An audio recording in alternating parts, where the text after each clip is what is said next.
বাঙ্গি ইষ্টি আছে ইষ্টি খাই এগুলো খেয়ে চালের গুড়ি এটাই এত চলে গেছে এতই চালের গুড়ি এখানে আছে 4 কেজি আমার বাড়িতে যা যা আছে টুকিয়াটাকে কিন্তু সব কিছু মাইলে কাঁঠালের বেশি নষ্ট হয়ে গেছে গা অনেক দিনের আগের কথা তো আমার বাড়িতে কালা হইতেছে উপরে এবার তো নষ্ট হয়ে যাবো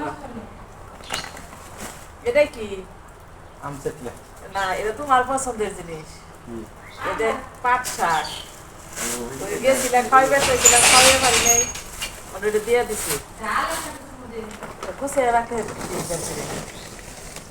আর এই জিনিসটা পেয়ে বেশি খুশি হয়েছি দেশি কচুরলতি অনেক লম্বা আর অনেক বেশি টেস্টও এটা আমার পছন্দের এমনি বাইসে মন রেখে পাইছে না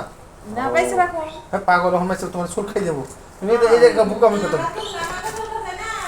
না কিছু হবো না দিও না বিরাজ মুছি দাও কিছু হইব না এইভাবে রেখে দিলে তো ই হবো কালকে তারিখে রান্না করুন না এই যে দুধ আছে এখন আছে মাংস মুরগি মুরগি মুরগি কে রাখি দিয়েছে কথা করে কিনছে গো মুরগির মাংস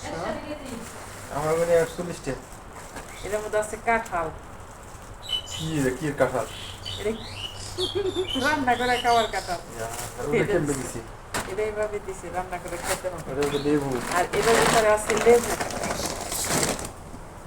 এরা হারিয়ে বাবা যাই বলুক এটা আমি কাইটা গুছিয়ে গেছে ফ্রিজে রেখে দিব তাহলে কিন্তু সুন্দর থাকবে তাহলে ফুটা দেবো পরে কাটতে অসুবিধে আর বাঙ্গিটা ছেলে খাইব পছন্দের আর দুধের বোতলটা বাইরে বুঝলে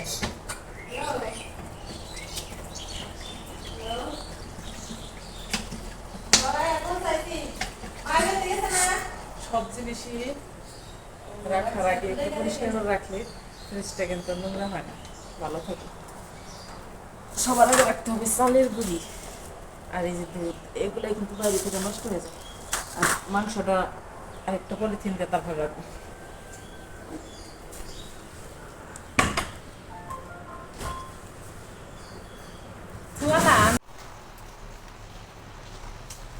বসো বাবা বসো ফিরিতে বসো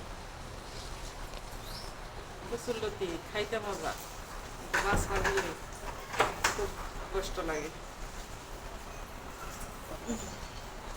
একটা বাটি বাসছি অনেকগুলো 2 দিন খাইতে পারবো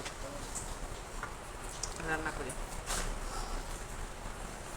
আর এই দেশি লতিগুলো খুব মজা হয় খেতে